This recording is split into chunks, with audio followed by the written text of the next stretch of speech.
I want to get to the Russian advances on the ground, but before I get to that, I want to get to your take on Israel's ceasefire.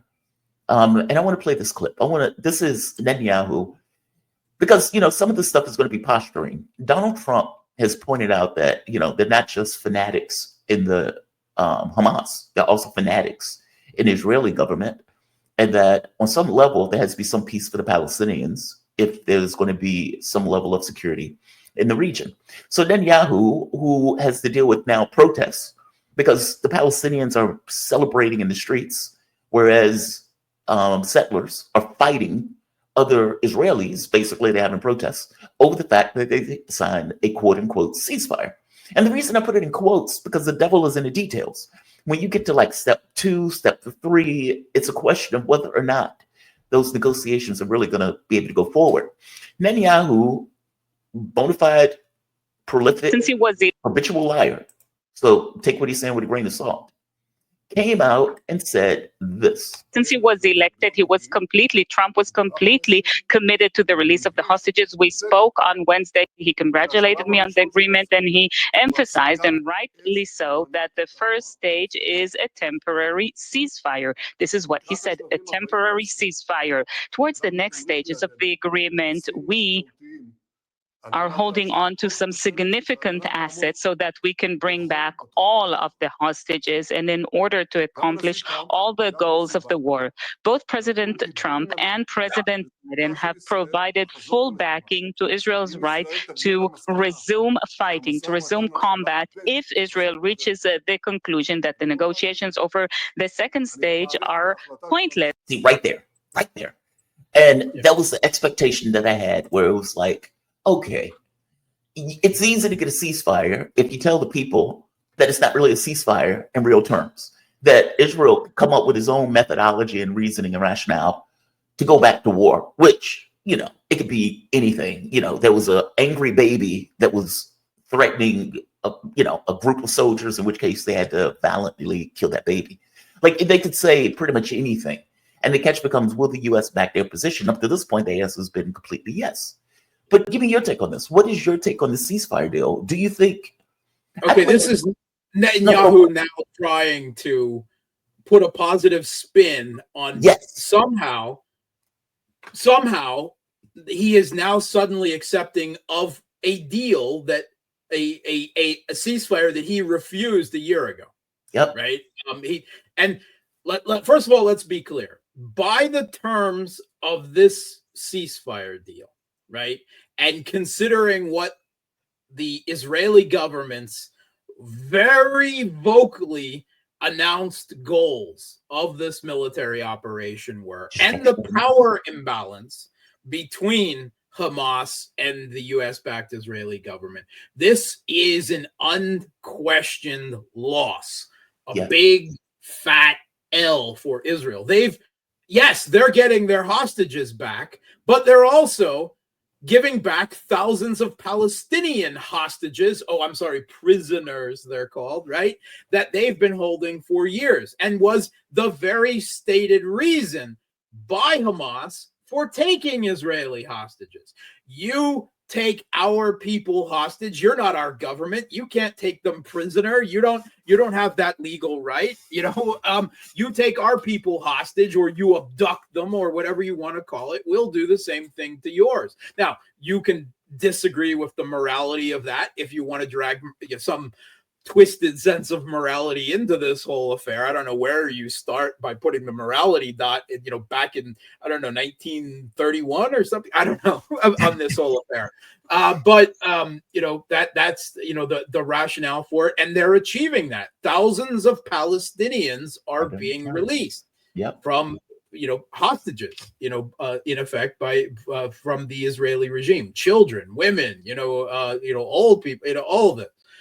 So first of all, they lose right there, right? That plus they're agreeing to withdraw from all of Gaza, right? All of their troops from Gaza, something they said they would never do. Mm-hmm. Now it's just the ruins of Gaza now. I mean, it's mostly concrete dust and bent steel girders, right? But they're withdrawing from it. They also agreed, we are told, because no one has seen the full terms of this, that Right. they would withdraw from the Egyptian Palestinian, the Egyptian Gaza border, right, where humanitarian aid is supposed to come through, and where, of course, also supplies to Hamas come through, either above ground or below ground. They said they would never do that. So just by those right there, this is a big fat L. And over this deal, the Netanyahu government is facing collapse. Because already Ben Gvir, the finance minister, and potentially other members of the government are resigning over this. So I'm very curious, what is the combination of stick and carrot? Because I'm sure it wasn't just a stick. I'm sure there had to be some carrot there. That Trump's envoy came and suddenly Netanyahu did a 180 and accepted this deal. Forget how long it lasts. If it simply results in the transfers of the hostages on either side to each other, and thousands of Palestinians are freed, that is already an incredibly significant achievement, even if it doesn't go any further than that. Yeah. And I mean, let's take a look at the ceasefire with Lebanon, right? It is still agreed to on paper, but in reality, it's not being upheld, certainly by Israel, and probably not by Hezbollah either. I'm sure once Israel hits, they hit back. You can say who did it first, right? But that ceasefire is being held by political will, not by the reality of the terms of the ceasefire being agreed on. So I have to say, I am already impressed just by the fact that at least some of the hostages on both sides have already been released. That's already impressive to me, because it's more than I thought, right? So this is me admitting that this is already progressing further than I thought it would. And Of by the way, course, to be clear, a war aim of Hamas. Yes, of Hamas, right? Yeah. So again, I don't think this is going to be peace. I don't think Trump just solved peace in the Middle East. I'm sure that this conflict will reignite, either in another day's time or a week's time or a few weeks. But another reason for Netanyahu agreeing to this is that the Israeli military is exhausted, right? The Israeli military is not designed to fight long wars, right? They're designed to fight wars that they can pound whack-a-mole for a month or two and then walk away from. They've been at war now for, a very 16 months, considerable, 18, something like that. Yeah. We're going on 2 years, right? Yeah. So it is. The Israeli military is exhausted. The Israeli economy is in recession, right? Because of all of the workforces and the agriculture, now that they're not trading with the Palestinian, who were essentially indentured farmers for them, and so forth. Militarily, they have problems, and that is where right away we can see that Biden could have at any point applied pressure to this and achieved this outcome, or Blinken or whoever was really running the White House at the time, and absolutely refused to do so, which means that, despite all their hand-wringing and protestations, if anyone actually believed them, neither you nor I ever did, during this last course. We never believed a crocodile tear that they shed. But we can see quite clearly that Biden could have done this earlier and did not. Right now, again, we don't know what the Trump envoy said. I have heard just again, this is reports, it's unconfirmed, but supposedly Trump's envoy came and Netanyahu said, "Yeah, we'll be glad to meet with you, but today's the Sabbath. We'll meet the day after." And supposedly, the Trump envoy said, "I don't give a flying fuck about your Sabbath. Right, we're going to talk now. Right? In a few days," and this was all amazingly enough agreed to. And whatever else happens from now, at the moment, hostages are being exchanged, and Netanyahu is eating crow and trying to spin it on camera in front of the Israeli people. And that is already, as far as I'm concerned, more accomplishment than I was expecting. So, but I would I would sacrifice body parts to learn. And hopefully, we will learn at least some of it credibly without me having to sacrifice body parts to know what Trump threatened / promised Netanyahu with, that this happened suddenly. I'm very curious. Same here. I mean, part of my thoughts were, because of my thinking was, okay, what did Trump exchange for this? Was it the West Bank? Did Trump say, yeah, you can annex the West Bank? I don't see that. Yeah, That would be harder politically than Gaza, right? Gaza, really? At least it's Hamas. Oh, absolutely, right? I mean, you can always say that Gaza is run by terrorists, right? That with the Palestinian Authority, you can't. I mean, they're so such quisling rollover and play dead, that you can't even say that. That would be much harder.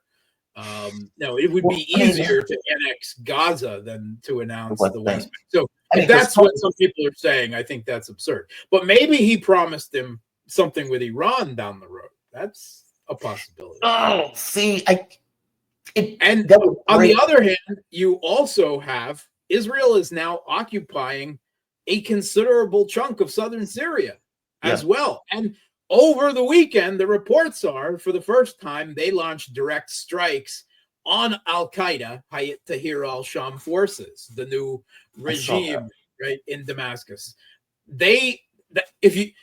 Israel was already overextending itself by fighting Hamas and Hezbollah and the Houthis and Kataib Hezbollah and Iran, right? And now they just walked into a whole new expansive kettle of fish, potentially with the Neo-Ottoman Empire of Turkey and Al-Qaeda in Syria.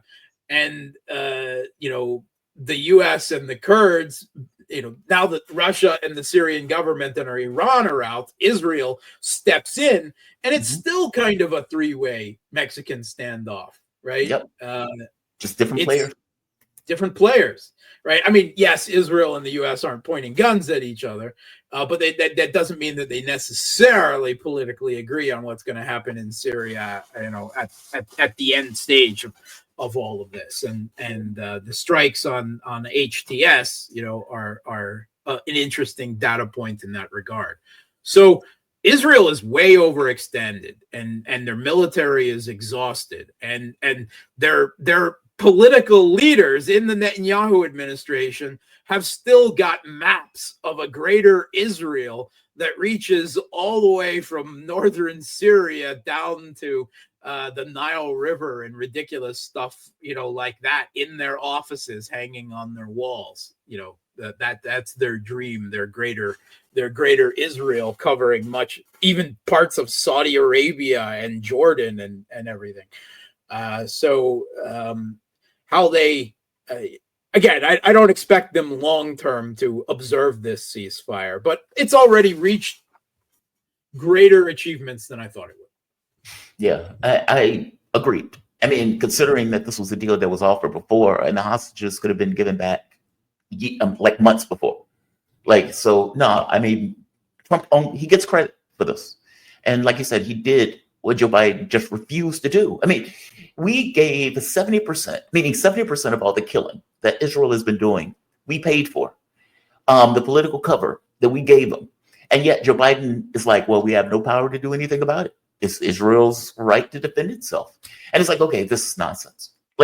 This was transparently nonsensical. And we were doing targeting. Our military was doing targeting for them in Gaza, right? Yep. And that's been admitted on the pages of the New York Times, right? Yep. There were U.S. special forces involved in operations in Gaza, right? So there's no way without U.S. satellite intelligence, C4 ISR, that this was, done. So the U.S. was not merely hand-wringing. They were fully complicit and culpable in this genocide, right? As the senior journalist in the White House press, the State Department press corps, as Husseini was dragged from, freedom of the press, as this journalist was dragged from asking a question that Blinken didn't want to answer. Mhm. He said, "You are a war criminal. Why are you not in the Hague? Yep. Why are you not in the Hague?" Right now, I don't ever think that Antony Blinken will end up in the Hague, but he will now be haunted with that, just like Tony Blair was everywhere he goes for the rest of his life, however unfortunately Oh long it man, is.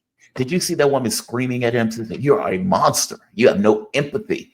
Oh God, man, yeah, he has been getting the business on that end. He deserves it big time. There was a people running out like waving Palestinian flags outside of his house and everything else. So yeah, every place that Blinken goes, Lord knows they will be doing God's work if he's confronted with that nonsense. Last question before I let you go. The Russia seems to be making significant advances, and those advances seem to be taking place faster. Every time I look up, they've taken multiple villages over the course of a few days. And it seemed Petros is not just surrounded, but there were incursions into it. What's going on the ground militarily?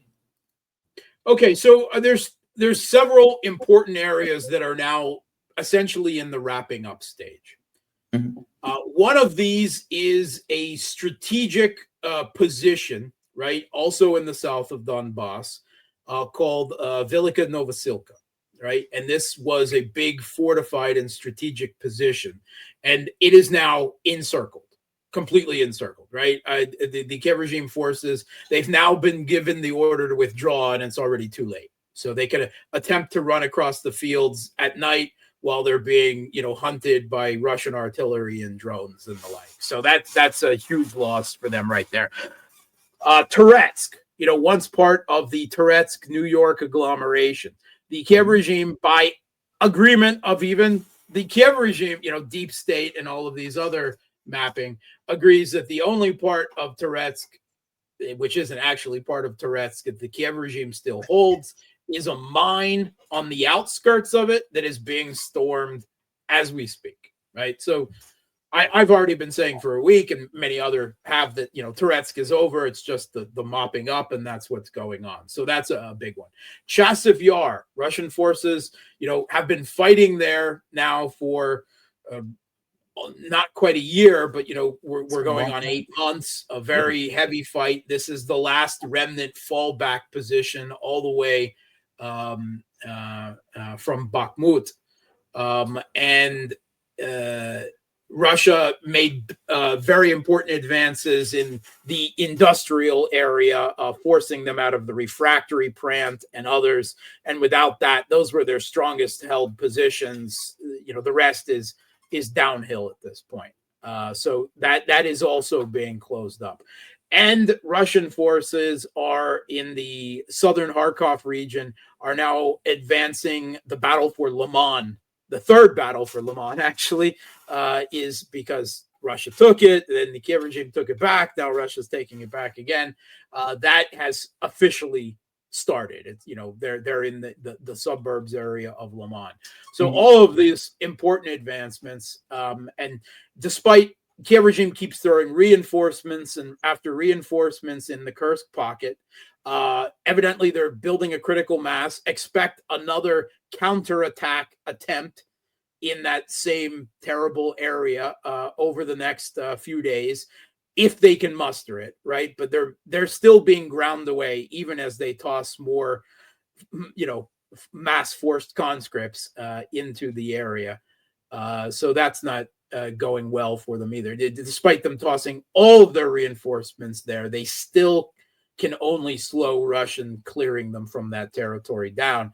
And Pokrovsk, right, which is right now, considered by many the most important, because once this vital transportation and logistics center is taken, but at this moment, it has already ceased functioning as a logistics center because and transport hub, because it is now officially operationally encircled.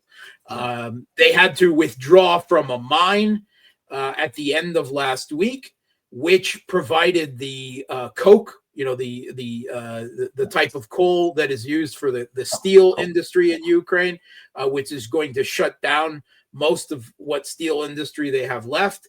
and Russia also in Shevchenko in the same area in the Pokrovsk fringes last week.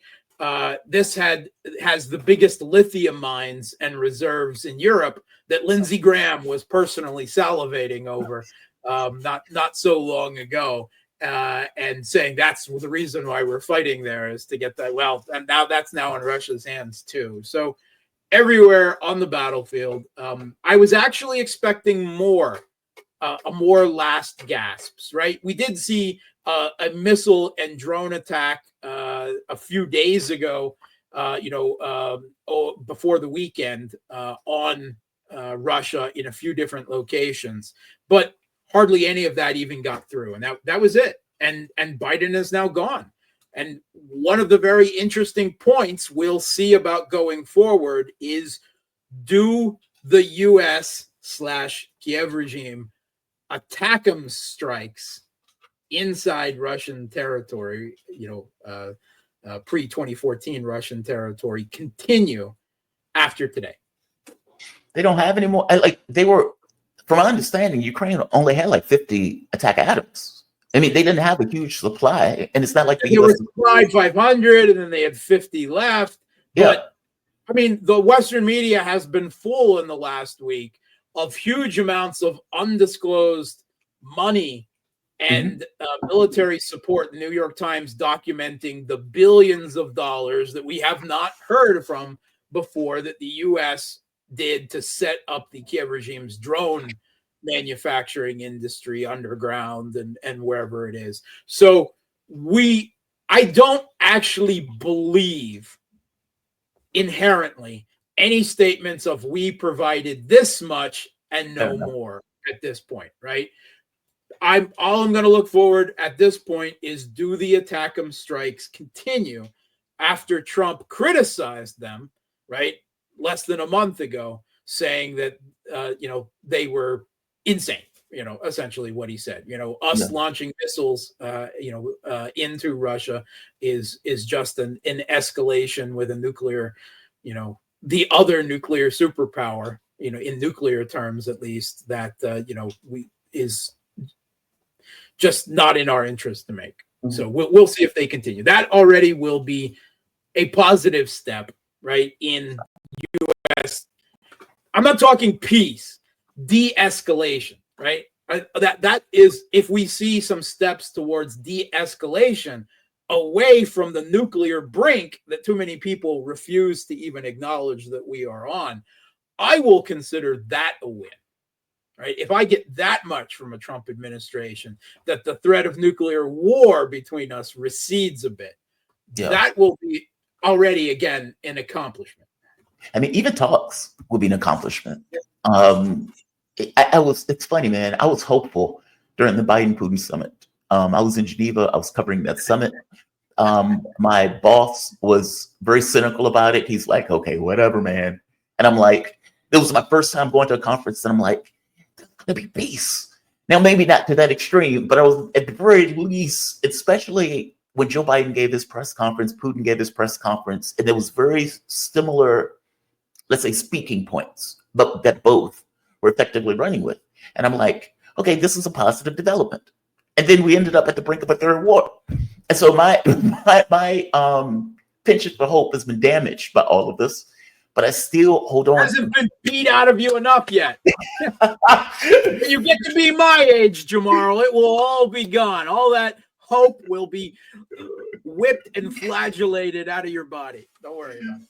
Mark Sleboda. Thank you, man. I always appreciate you joining me, man. I always enjoy these conversations, Mark. Mark Sleboda is an international relations and security analyst. You can follow Mark on Twitter at Mark Sleboda1. You can find him on his YouTube channel, Real Politic with Mark Sleboda. Definitely check him out. The man is awesome. And also on Facebook.com/Gramsci. Mark, man, you have a fantastic evening. Thank you for this. Thanks for having me.